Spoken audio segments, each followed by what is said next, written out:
All right, welcome back to Blog Access 101. I'm your host, Rob. Remember to subscribe to our YouTube, Apple Podcasts, and Spotify by searching Blog Access 101. And if you're YouTube, don't forget to like, comment, subscribe. It's episode 311. I'm here with my co-host, KJ. What up, KJ? What's going on, Rob? It's been a minute. How you been, man? Pretty good, brother. Can't complain. This pollen is kicking my you-know-what, but other than that, I'm good. All right. But we started off with, yesterday, Sixers winning Game 7 in Yes, Boston. sir. Everybody wrote us off. In the words of Geno Smith, we ain't right back though. Um, was some moments he was like, "Oh yeah, we're about to get cooked." When B came back, and it kind of like, in Mm-hmm. my opinion, and they like our offense start. I feel like they played better without him throughout those first two games. When he came back, I felt like they were like deferring more to him, and our offense became stagnant. Mm-hmm. Um, but obviously, we know the type of intensity that he brings, even at 60%, 70%, because we never see him actually fully healthy. Mm-hmm. But he's always going to if you're the opposing team, your defense is always going to eye in on him, which is going to lead the other guys to get more open looks or easier looks than they would have if he wasn't on the court. Mm-hmm. Uh, Definitely love Tyrese Maxey. He definitely ended that fourth quarter for yesterday, driving in through the pits of the defense and finishing strong. I can't say this enough about VJ Escom. Bona fide player. I know people said, I forgot who said it, but like he's going to be a bona fide all-star, and I'm like, insane. Mm-hmm. Not insane. The kid has an enormous heart. Obviously coming from Bahamas, fearless, goes down the lane, doesn't care who's down there, willing to put his body on the line. But here's what I got to say though. You know how I feel about Paul George. Mm-hmm. But he showed up this series. Got to give it to him. I give credit where it's due. He finally showed up to the bright lights. Let me not jinx him though, because we start playing New York next week. So if he keeps that up, I feel as though we have a good shot of getting to the championship. Now, here's the thing: I don't know if we're going to beat OKC, because I feel like they're the one that's coming out of the West. But in the East, I feel like we match up against any New York, of course, and then whoever the winner is of that Pistons and what's the other series? Cavs, Raptors. And I feel like the Cavs win tonight, so it's gonna be out of them. Cavs don't scare me, nor do the Raptors. Detroit beat us a few times in the regular season, but I'm not really taking that serious. We can talk about them next, but we've seen how they struggled with Orlando, Mm-hmm. which is why, I said before the plan, I wanted us actually to lose that game against Orlando for that 7 seed and play Charlotte and get the 8 seed and play Detroit because to me personally, they're the inexperienced team in the playoffs. Those are the teams you want to play in the playoffs. Because, for years, everybody wanted to play the Thunder before they finally got over that hump. Mm-hmm. Because they were like, oh, Shea's young, they're a young team, inexperienced, and we saw them fold like somebody playing had 20 playing blackjack. But last year they were finally able to get over that hump and win the championship. But I feel like the Detroit is that former Thunder team. As we see now with them struggling against Orlando. But I was glad to see that we finally beat Boston. We haven't did that since 1982. That's insane. Mm-hmm. It's 2026 is crazy. I think what was the first time in franchise history we came back down 3-1. Also, I think we were what 0-18 when went down 3-1. Yeah. Wow, Mm-hmm. I mean, we made a lot of history yesterday. Hopefully, we can build off of that, use it as a pillar to keep growing, um, and knock down another one of our East rivals for a plethora of years, decades, the New York Knicks. F New York, straight up. But I'm taking Sixers and 6 against New York. Okay. Okay. Cause I just feel like we got the team out of the way that has I don't want to use the term, but I'm gonna say it anyway, has owned us for umpteen years. Is Mm-hmm. in Boston. So it's like when David slayed Goliath, and now it's like, all right, who else? And it's Right. like now everybody else after Goliath is like, I don't want to say easy because it's the playoffs, but we have a tremendous amount of confidence going into round two, and we all know how we always struggle in round two. I feel like this is the year we get over the hump if everybody stays healthy. That's the issue. Everyone's staying healthy. A la Joel Embiid. Every time he jumps up, when he went up and blocked Jalen Brown's spot, I prayed like, please land regularly and not Mm-hmm. hurt yourself. Right. Um, so just a good series. But I'll let you talk about what you thought about that series before we go to the All right, Pistons in there. let me take a drink. Let me take a drink real quick. A little swig of water. First of all, appreciate you bringing me on. Been No itching to problem. talk about this. Um, Pretty much everybody on the Sixers shocked me except Maxi. Maxi's been the only consistent player this year. Mhm. Um, we talk. Let's start off with the rookie VJ Edgecombe. I thought he might be able to do a little something this year. You know, it was going to be a building project for the next couple years. He's a little undersized. Do we really need another guard? You know, that was my initial thoughts about him. But man, this rookie came out in the playoffs and played like he been in the playoffs for years. I Mhm. mean, no fear, going straight at Jalen Brown, going straight at Jason Tatum, defending him, dunking on him, talking mess to him. I'm like, yo, is this a rookie? So that's Yeah. VJ Edgecombe. Paul George. Let's be honest, we haven't seen playoff P in years. I mean, Indeed. we thought he was over. We thought he was done with. We were saying Daryl Morey, this was a horrible trade. We were calling for Daryl Morey's resignation at this point. But I ain't gonna lie, playoff P has earned. He started. I ain't gonna say he fully earned it yet, but he's Okay. starting to earn that I'm with you. contract that we gave him. I mean, he was playing defense, coming up with the pull-up threes like the classic vintage Paul George, Hmm. playing defense on Jalen Brown. I was really impressed with him. Like you were saying with Joel Embiid, he first came back. He looked horrible. I mean, slow. He was making the offense look stagnant. We looked horrible the first game he came back. But I don't know. Maybe he need to ramp up. Maybe he need to get the nerves back. But the next game, man, we were firing on all cylinders. He was Mhm. starting to play his old vintage defense again. He was beating everybody on the block. They didn't know what to do with him. Yeah. And what I did like in Game 7, it was almost a change of the guard. What I mean by that, who did they go to in the last minute of the game? Tyrese Maxey. They went to Tyrese Maxey and Joel accepted it. You saw he went on the corner, the edge, Hmm. spaced out for the center to clear. That way, Maxey could get his ISO, and Maxey went to work. So I really appreciated Embiid putting his ego aside and say, "Hey, man, you do your thing, lead us to the next round." And he did that. So, man, I'm happy. Like you said, the Sixers, Boston's been our kryptonite for years. So we finally beat this team. We made history in the process. And man, I mean, yeah, you got some of the haters. I was looking at some of the comments saying like, "Oh, well, Tatum didn't play." I really don't want to hear that noise because we beat them when Tatum played too. Let's be clear. The games, Joel came and did his thing and beat him when Tatum and Brown were in the game, full And we effect won. as And we well. won one without Embiid. So it's like you. That's just throwing peas in the pie because it's like, all right, we beat him without Embiid. So it's like, we can only go against the guys that that's on the court. And here's the thing. First of all, we was cooking him in that first half. Derek White had another out of body experience. And I really don't understand like how many people like sleep on Derek White because a lot of time you talk about Boston, you hear Tatum, Brown, and then you might hear and then Derek White just sprinkled in there. But I feel as though he's a pivotal piece to that team. Yeah.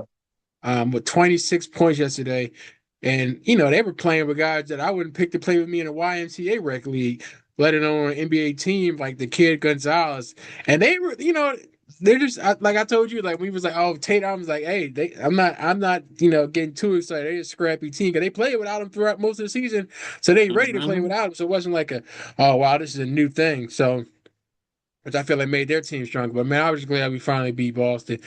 Um, but yeah, let's jump to the Pistons and Magic. We obviously see not Boston. Detroit's about to go in around two. What 186 with 4 minutes left.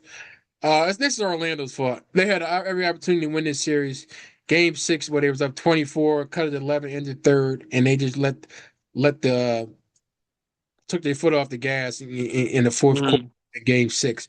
And it was kind of like, is written on the wall what was going to happen to them. They're going to lose in Detroit in game seven, as we see that they're doing now. So we always knew that Orlando was a very scrappy team with scrappy guards that could defend and score on both ends. Jalen Suggs. I feel as though that Desmond Bane trade was a brilliant trade they made last season. It really was. It was the step that I saw that said, "Oh, we're ready to take Orlando franchise Magic to the next level." This is their opportunity to actually say, "Hey, we're not on our way. We're here," and they blew that opportunity, in my opinion. But either way, they blew it. But nobody really expected too much from them as an 8 seed anyway. But they showed us who we thought they can potentially be if they're consistent. Paolo Banchero had 45 in a game five. Game six didn't show up, which is why Detroit didn't win him. And so he's going to have to understand that he is the focal guy, or the GM and Orlando need to realize we need to find our marquee guy because Paolo might not be the guy in the playoffs because you're going to need your guy to score consistently if you want to be a championship contender. And East, I wouldn't say wide open, but you could be a solid four because you got Boston, Philly, New York. Um, maybe five if you want to really take Cleveland serious. I don't, but Mm. the addition of James Harden, you can't but to say okay, they're at least a team that you have to at least look at and say they could be on the championship or at least come out the East for that Eastern Conference championship if they play on a consistent level. But that's the big if for them. What were your thoughts on that Orlando and Detroit series? Man, first of all, shout out to the Eastern Conference. I mean, this conference has definitely brought the ratings to the NBA playoffs this year. I mean, three out of the four series have gone to game sevens. So, yeah, shout out to that. But far as the Orlando Detroit game, like you said, Orlando had Detroit on the ropes. I think Detroit came in thinking that they were going to sweep them or do a gentleman sweep on the Magic, and they came to fight.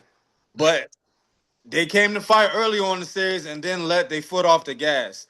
I think Orlando throughout the regular season into the playoffs, they have the talent, they had the potential, but for some reason they just haven't gelled that chemistry fully quite yet. I mean, next year I think they definitely will be a formidable team, Mhm. but yeah, they just didn't fully get to gel that. And Cade Cunningham, he's just going to do his thing at the end of the day. Yeah, and everybody biggest knock on Cade back was injuries, and now he's showing he can stay healthy. Obviously, you set up a little bit. They had to do the thing where they had to amend the rules so he can make All NBA team with the 64 instead of 65. But I feel like that's reasonable. He's 17 games for a full 82 season. A lot of older guys are always like, oh, these young kids will play every game. Yeah, that's why you guys, the old generation now, walking the way they walking because taking all them steroid shots to be able to play, and now your mobility at your age, you can't even barely move. But Huh. I do agree that a lot of these people are sitting down because it is tanking, which Adam Silver did, but the 3-2-1 plan now, which it's cute, but Mhm. we'll see how that actually works out for the league because you know you still getting the ping pong balls, and they can bounce wherever they want to bounce, even though some things happen a little bit um interesting how some things work out, like Dallas just miraculously getting number one pick after they got rid of Luca, or We gonna hit it. We gonna get the Cleveland full getting story on that Bron. one day. Yeah, One day we're gonna get the truth on that. yeah. So it's been some pretty interesting ways the way those ping pong balls been uh been falling, but we'll see what happens with that. But let's talk about the Cleveland and Toronto series. What are your thoughts on that? That's another game seven series today. I always thought that series can go seven, two evenly matched teams. But I'll let you start that one off. I don't know what it is about the Raptors from the Kawhi Leonard days till now, Hate it. but they always making some crazy game Yeah, winning shot. Like I don't know what it is, but got to be hey, the arena. but shout out to them for making that crazy shot to extend the series. Um, But at the end of the day, I think the Cleveland Cavaliers are going to pull it out. Donovan Mitchell, James Harden, he's not the same Harden, but I think just their playoff experience, their savvy veteran experience, I think they'll pull it out. Yeah, and because they got a safe face now. You got a Donovan Mitchell team and James Harden. They shouldn't even win a game seven, especially with Brandon Ingram's out last game. But again, like the Magic, Toronto's a scrappy team. Scotty Barnes, definitely Bonafide Hooper. Um, who else is on his team that just does their thing? Even Brandon Anger with the injuries, definitely a dynamic scorer for them. But it's no way someone said, "Oh, I can't believe that Toronto actually had a legitimate shot at winning this." Because they were a team. You got what Isaiah Quickly, who's been out, and then you got Sheed, and it's like outside of Ingram and Scotty Barnes, nobody really on his team. You're just like, oh, these are some bona fide hoopers. But then you look at Cavs, you got Evan Mobley, James Mhm. Harden, um, Donovan Mitchell, and Jared Allen. It's like it's no way you look at this team. It's like it's no way y'all should be going into a game seven. Y'all should have easily been preparing, trying to figure out who y'all playing between Detroit and Orlando. Right. But Raptors, seized the opportunity and said, "Oh, they're gonna give us life. Why not take it?" Right. So that's pretty interesting on that one. New York and Atlanta. First of all, outside Atlanta, I don't think anybody expected Atlanta to even be in the playoffs after that Trae Young trade. So the fact that they even got here is a miracle in itself. Shout out Mhm. to CJ McCollum, Lehigh University bona fide scorer. He really took his team on his back, gave him that playoff experience that he didn't need.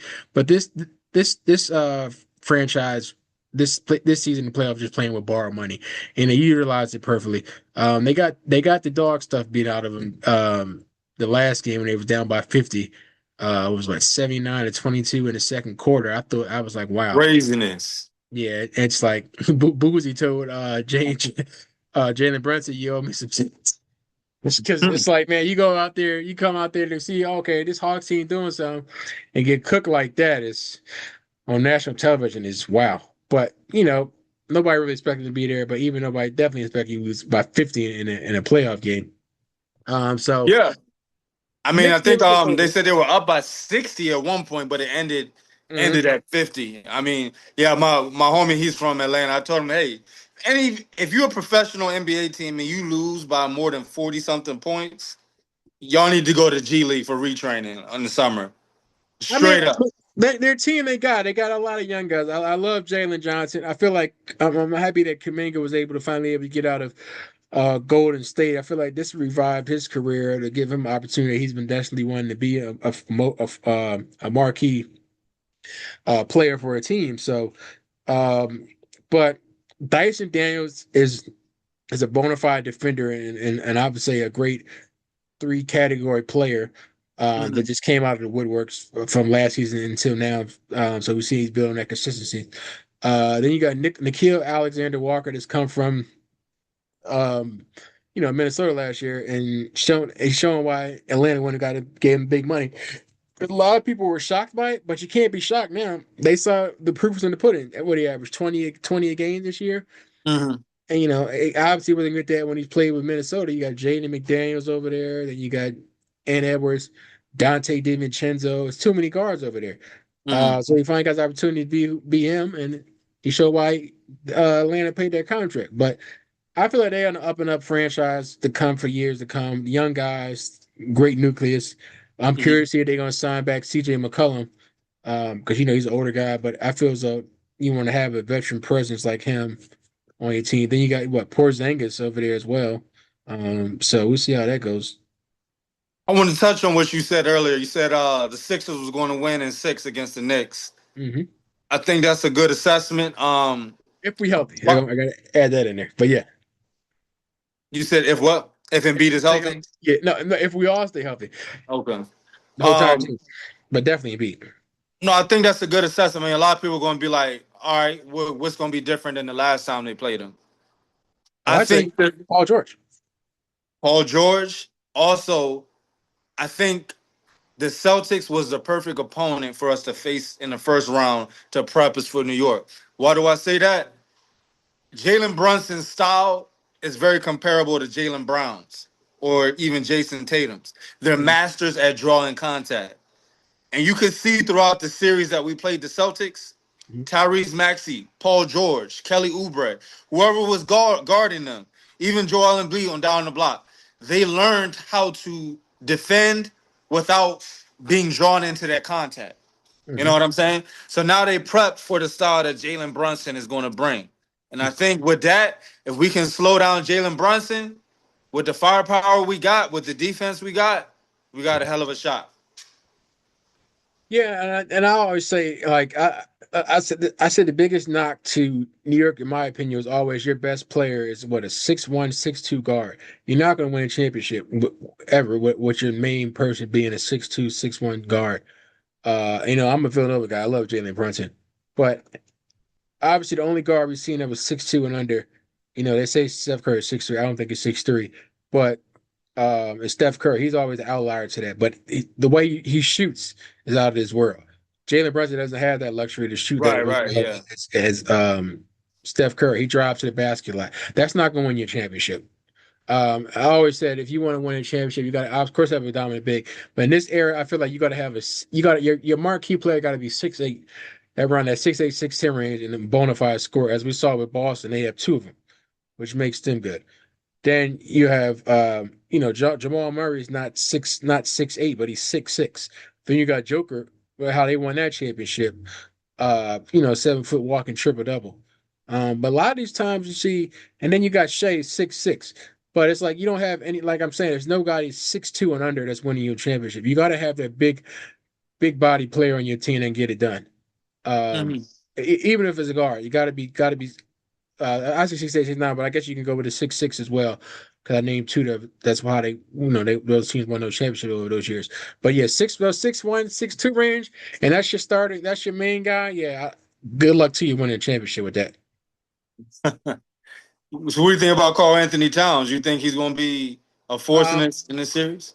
I feel like Cat. I always say to people, Cat is his best, can be one of the best players ever, but he's in his own way. Sometimes he worries more about complaining to the refs about getting a foul call rather than just playing through the contact. Hmm. So so we'll see what happens there. Um, Yeah, him and Embiid always get chippy with each other, so I'm looking Cat don't forward want to that that smoke. matchup. Yeah, I love that. Speaking of shit, I love when Jalen Brown and Embiid was going at it with each other yesterday. It's good for the game, man. Right, right. They did shake hands at the end, Yeah, so I thought that just was cool. yeah. But Jalen Brown did throw a little slight jab at him in the Oh, with the flopping, man. I'm like, yeah. bro, y'all, everybody in the league does it, and so I'm like, don't start that, Jalen. Yeah. But yeah, he had to say something because he lost. Some people don't know how to take their L's in peace. They're not used to losing, so it is what it is. But let's jump over to the Western Conference. OKC and Phoenix. I really love Shea when he had that joint when he talking about um being a villain. I said, oh, Shea entering this era of being a villain. Now, Shea came to the league, everybody was like, oh, this is a nice, quiet guy from Canada. Now he's taking that villain range, and he was going at his boy, Dylan Brooks, who's also his Canadian teammate. And it was definitely giving Kobe vibes in the Olympics when he ran through that screen when we played Spain that year through Paul Gasol. Hmm. So I like it. I like villain Shea. So we're gonna see how they play against LA.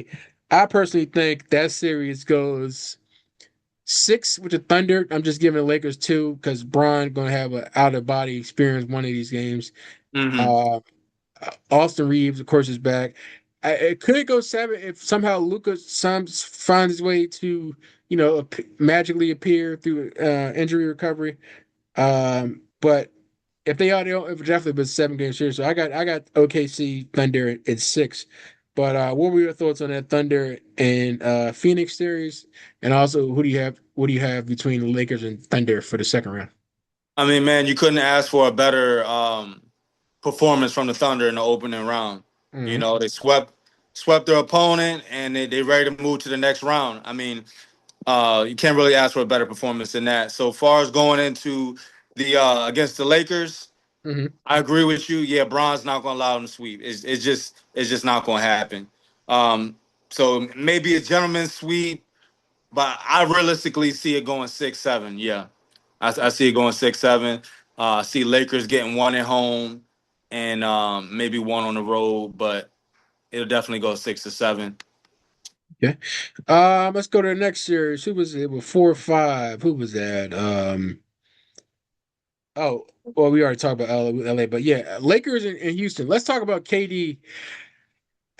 They saying he quit on the team. I'm like, he had a lot of knee That's what it injuries. pretty much seemed like to me. Yeah, but we knew they weren't gonna go that far when Van Fleet went out, and I was saying I wanted him to come to Philly just to be like that scorer we needed. But I don't because I just feel like we need a guy that's we need a stretch big for in the next on the offseason, aka a la Laurie Market and Daryl Morey. Please get on the phone with Utah and figure out what we need to do.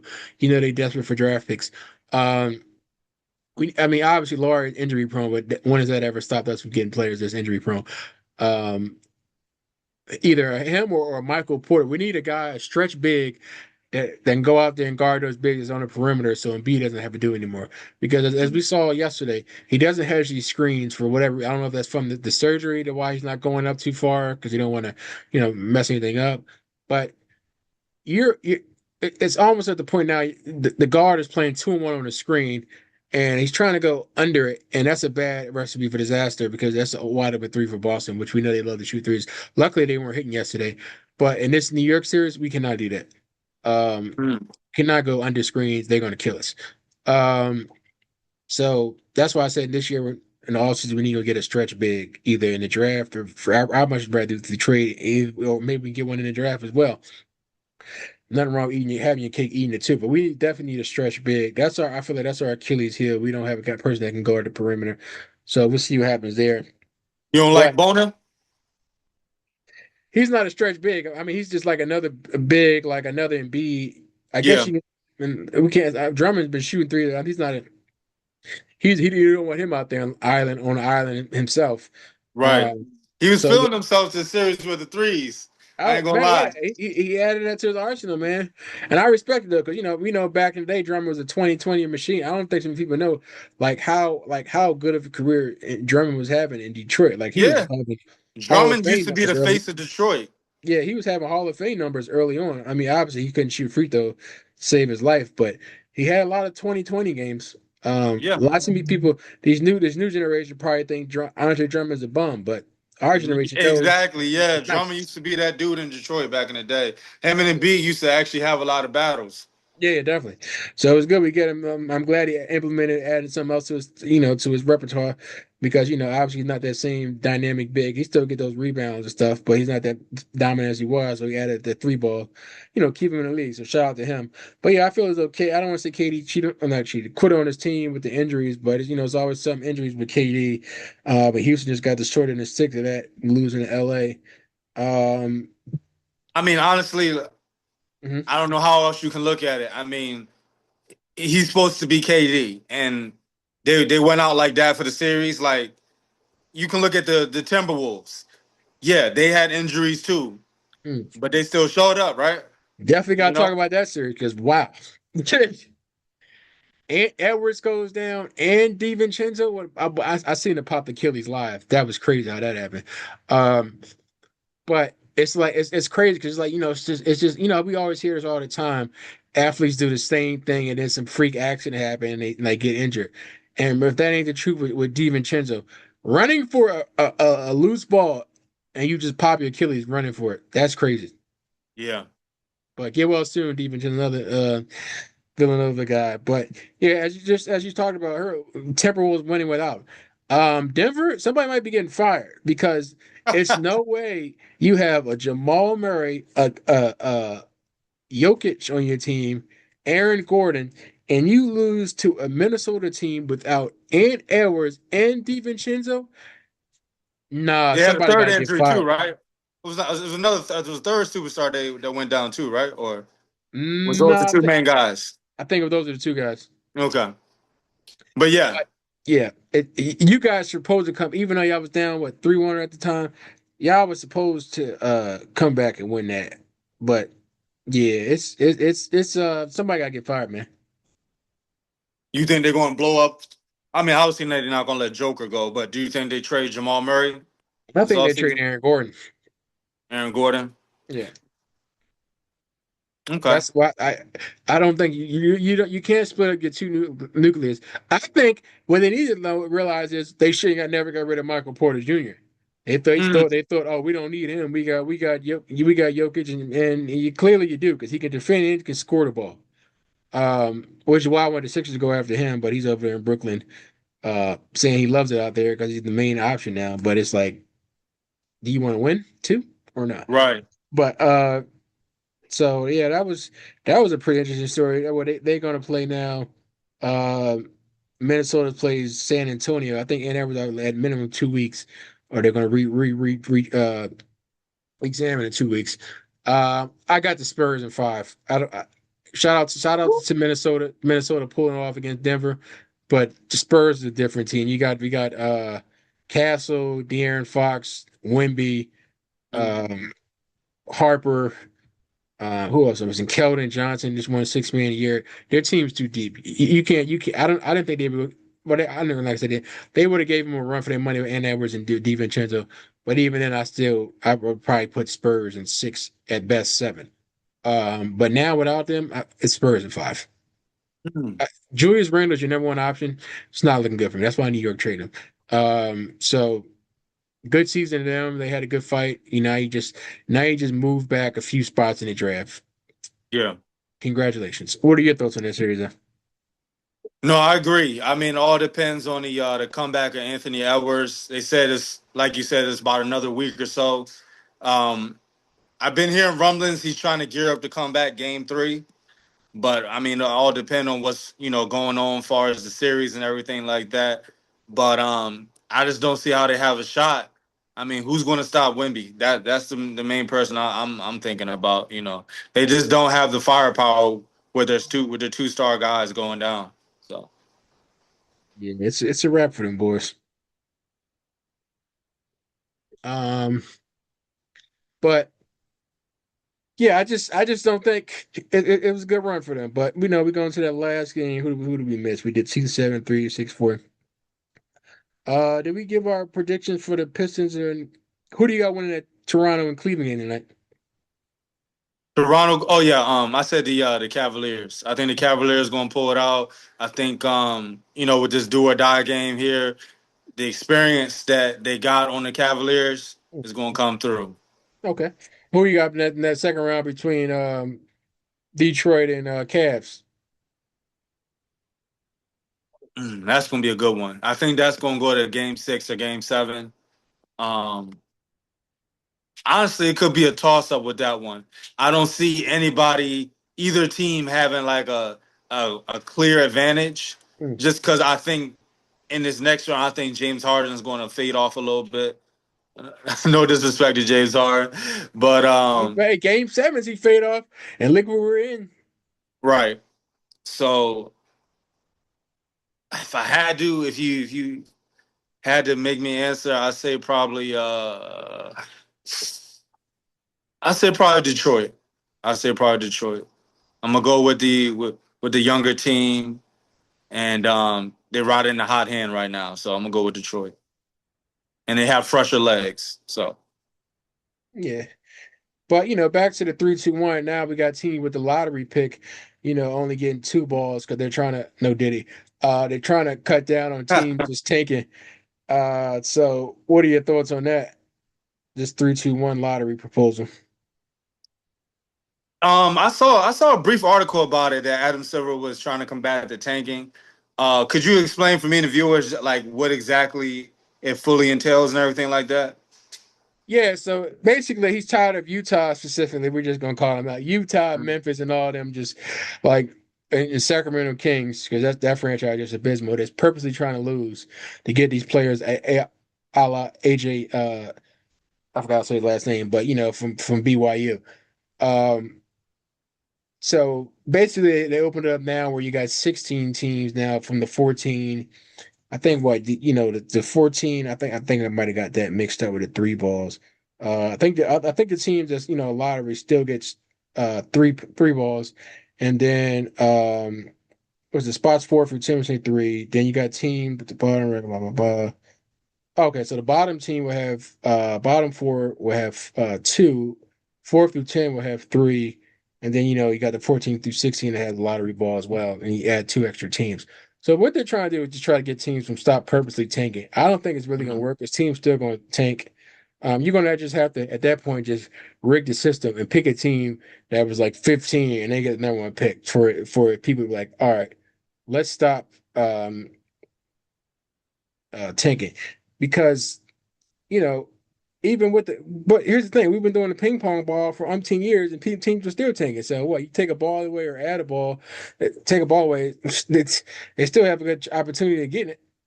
Right. So Right. we'll see what happens. But I feel though, Adam Sandler's trying to, make people want to watch the league a little bit more. So we'll see how that goes. I give him an A for effort. No, I mean I agree. I think some changes. I know I may sound like a little bit of a hypocrite, especially being a Sixers fan when basically our GM back in the day Sam who made Hankey, this legend. model, Sam Hinkie, they call him the Godfather of tanking. So, but yeah, I think it's a good initiative that he's trying to do. Yeah, shout out to Sam Hankey, man. Good years, man. Got all them picks, and then we got Ben And we Simmons. waste. Don't even get me started on that, bro. We waste we wasted his golden years that he gave us with all them picks. Mm-mm. But And then we had a shot to go get Michael Porter at 14, and they said no, he's injury prone. When did that stop us before? and we chose Markel Fultz over Jason Tatum. Mm-mm. We Yeah, could go on and on. We could go on and on with the mistakes the Sixers have made over the years.